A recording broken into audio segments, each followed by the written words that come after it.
سو اس لیے میں کہتا ہوں جو آخری ٹرو ہیرو ہمیں چاہیے تھا وہ حسین ابن علی علیہ السلام کی شکل میں ہمیں آخری ٹرو ہیرو مل چکا ہے. وہ جس کلاس کے اندر سے جس کلاس کو کریٹ کرتے ہوئے جس کلاس کو مینٹین کرتے ہوئے ہی پریزنٹڈ ہمسیلف. اب میں کیوں حسین بن علی علیہ السلام کی بات کر, وہ نبی تو نہیں ہے نا,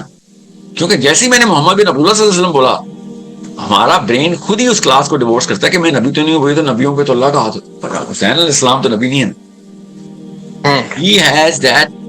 all the elements. اور وہ میری باتیں نہ سنیں آپ, ورنہ آپ زیادتی کریں گے, آپ لو کلاس ہو جائیں گے اگر آپ نے خالی میری باتیں سنیں. آپ کو پڑھنا پڑے گا, اگر آپ واقعی آئے کلاس آپ کو پڑھنا پڑے گا کہ ساحل ادیم نے کھلے عام بولا کہ لاسٹ ٹرو ہیرو حسین بن علی علیہ السلام. ٹھیک ہے, اور جس اہل تشیع کو یہ غصہ آ رہا ہے میری بات سے کہ تو نے امام جعفر صادق موسیٰ کاظم ریموو کر دی ہیں, آپ نے میرے 9 امام ریموو کر دی, میں نے آپ کو پتہ ہی نہیں ہے, پھر آپ کو سمجھ ہی نہیں آئی کہ حسین بن علی کون ہے. ٹھیک ہے, آپ میں اہل تشیع بھائیوں سے کہہ رہا ہوں, آپ کو پھر سمجھ ہی نہیں, آپ کو پتہ ہی نہیں ہے کلاس آئیڈینٹیفائی کیسے کریں. So you need to, I'm not saying کہ نعوذ باللہ کسی 2 انسانوں میں فرق نہیں میں کرتا, میں دنیا کے سارے انسانوں میں اور حسین میں فرق کر رہا ہوں. میں کیوں کر رہا ہوں, تاکہ گھروں میں حسین کریٹ کیا جا سکے. میں تو اہل تشیع نہیں ہوں, میں تو مانتا ہوں کہ ہر مسلمان کو اللہ تعالیٰ حسینی پوٹینشیل دے کے پیدا کرتے ہیں, ماں باپ نہیں بناتے اس کو. ٹھیک ہے, اب میں پھر بتا رہا ہوں جو پوٹینشیل انرجی ریلیجس بچے میں ہے وہ اللہ نے دی ہوتی ہے, وہ اگر کپل ہو جائے لبرلز کی کینیٹک انرجی کے ساتھ, آپ بم بنتا دیکھ لیں گے, ہو جائے گا کام. مگر وہ لو کلاس ہے, وہ بی کے نیچے سے نہیں نکل سک رہے ہیں تو انہوں نے اے میں آنا ہے. یو تھنک ریلیجس کلرجی سے اے کلاس کا بندہ نکلے گا, کچھ چکر ہی نہیں. اللہ ہی خود ہاتھ سے نکالے تو نکالے, ہم نے تو بے پکے وہ زندان لاک کر دیے کہ ریلیجس لوگوں کے بچے کبھی بھی اپنی کلاس اوپر نہیں لے کے جائیں گے جب تک کہ وہ زندان ہاتھوں سے لوہے کے تاشوں سے نہ توڑے جائیں, لوہے کے تیشوں سے نہ توڑے جائیں, اور ان ماؤں باپوں کو تصویریں بنا بنا کے دکھایا جائے کہ ایٹریبیوٹل سٹرکچر ہوتا کیا ہے, کلاس ہوتی کیا ہے, کوئی سوشل ایبلٹی سے انسان دنیا فتح کیسے کرتا ہے. بالکل ٹھیک ہے, سر یہی چیز جتنا مرضی ریلیجیس لیکچر سن لیں, پاکستانی کا بھی نوٹس کیا آپ نے, ریلیجیس لیکچر سنتے ہیں طارق جمیل صاحب کے اور ہر قسم کے, ذاکر نائک سے لے کے ڈاکٹر اسرار, طارق قادری, اور گھنٹے بعد انڈین فلم کے اندر ہیرو ڈھونڈ رہے ہوتے ہیں. ہیرو اپنی کلاس میں ڈھونڈیں گے, یاد رکھیے ہیرو اپنی کلاس میں ڈھونڈیں گے. پاکستان کے ڈراموں اور کوک اسٹوڈیو کے اندر فیسنیشن ڈھونڈنا اور ڈاکٹر اسرار کے اندر ڈھونڈنے میں آپ کا کلاس کا مسئلہ ہے.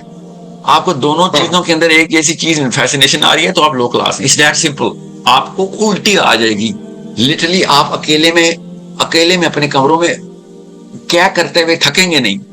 اگر آپ کو اپنی کلاس نظر آ گئی. ٹھیک, اگر میں اے کلاس کی نشانی بتا رہا ہوں, ٹھیک ہے, سی کلاس کو تو پتہ ہی نہیں ہوتا کہ کیسے چکر میں. جی, اب I hope every one is clear. اب میں آتا ہوں آپ کے ہارٹ آف دا کوشچن کو, اب آپ کو سمجھ آئے گی میں کیا کہہ رہا تھا. کہ میں حسن ظن رکھتا ہوں کیونکہ میرے نبی نے کہا ہے, میری گریس کا تقاضا ہے, میری اسلامی گریس کا تقاضا ہے, میرے باپ نے جو خون میرے اندر ڈالا ہے اس کا تقاضا ہے, میرے خون کا تقاضا ہے کہ میں کسی پہ تہمت نہیں لگاؤں گا کہ وہ رینڈ کارپوریشن کا ہے یا وہ جو بھی ہے. مگر یاد رکھیے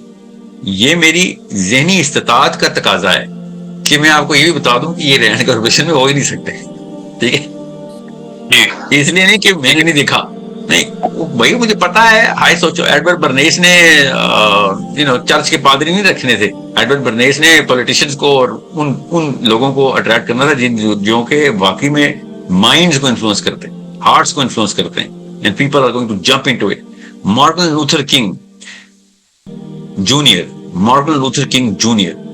کا استاد کون ہے چیک کریں, اور وہ استاد خود وہ موومنٹ نہیں لے کے آ سکتا تھا جو مارٹن لوتھر کنگ جونیئر لے کے آ سکتا تھا. ٹھیک ہے, سوشو اکنامک کلاس ڈی کے لوگوں کی بات کر رہا ہوں, سی بھی نہیں ہے. السلام علیکم, جسمی فیصل عمران. جو ایک لو سائیکو سوشل کلاس کا بندہ ہوتا ہے وہ اس میں اتنی زیادہ بائسنس اور اتنا زیادہ اس میں ایک نیرو مائنڈڈ سائیکالوجی کے تھرو وہ آ رہا ہوتا ہے کہ وہ کبھی بھی ایسے لوگوں کو ڈی افیکٹو نہیں کہتا ہے، یا پھر ایسے لوگوں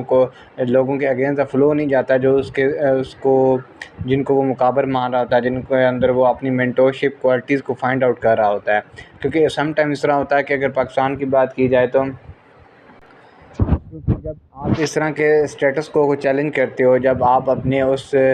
سائیکالوجی کو جو شروع سے آپ سے چلتی آ رہی ہے آپ اس کو چیلنج کرتے ہو، تو پھر آپ کے اوپر ریزسٹنس آتی ہے، پھر آپ کے اوپر اتنا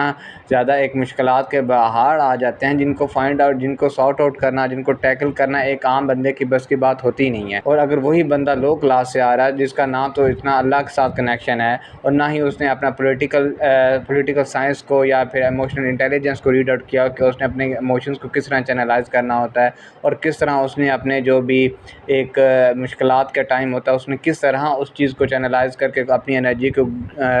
یوٹیلائز کرنا ہوتا ہے، تو وہ پھر کبھی بھی سروائیول موڈ میں نہیں آتا ہے، وہ ہمیشہ انڈیپینڈنٹ موڈ میں رہتا ہے. جب تک ایک مسلمان ڈیپینڈنٹ موڈ سے سروائیول موڈ میں نہیں آئے گا، جب تک وہ ایک اس طرح کے میکنزم کو، اس طرح کی ایک تھیوری کو فائنڈ آؤٹ نہیں کرتا جو اللہ سبحانہ و تعالیٰ نے قرآن مجید میں ہمیں بتائی ہے کہ ایموشنل انٹیلیجنس کے تھرو ہی آپ فتح پا سکتے ہو. جب تک آپ بائسنس میں رہو گے، جب تک آپ اندھا دھن فالوئنگ کرو گے، تو کبھی بھی آپ فاتح قوم نہیں بن سکتے، آپ ہمیشہ مفتو ہی رہو گے. اور مفتو اور ٹوٹی پھوٹی قوموں کی اگزامپل یہی ہوتی ہے کہ وہ اپنے جو بھی ان کے لیڈرز ہوتے ہیں یا جو بھی ان کے مقابر ہوتے ہیں، وہ ان کو اسلامک سٹینڈرڈز کے اوپر فلفلمنٹ نہیں دے رہے ہوتے ہیں، وہ بائسنس میں آ جاتے ہیں. اگر کوئی بندہ کسی کو پسند کر رہا ہے، اس کی کوالٹیز کو پسند کر رہا ہے، تو وہ اس کی ڈی افیکٹو سائیکالوجی کو کبھی بھی چیلنج نہیں کرے گا، کیونکہ وہ اس کی ایک مائنڈ سائیکالوجی بن جاتی ہے کہ میں نے اس کے ردم ہی چلنا ہے، اور میں نے اگینسٹ دا فلو کوئی بھی چیز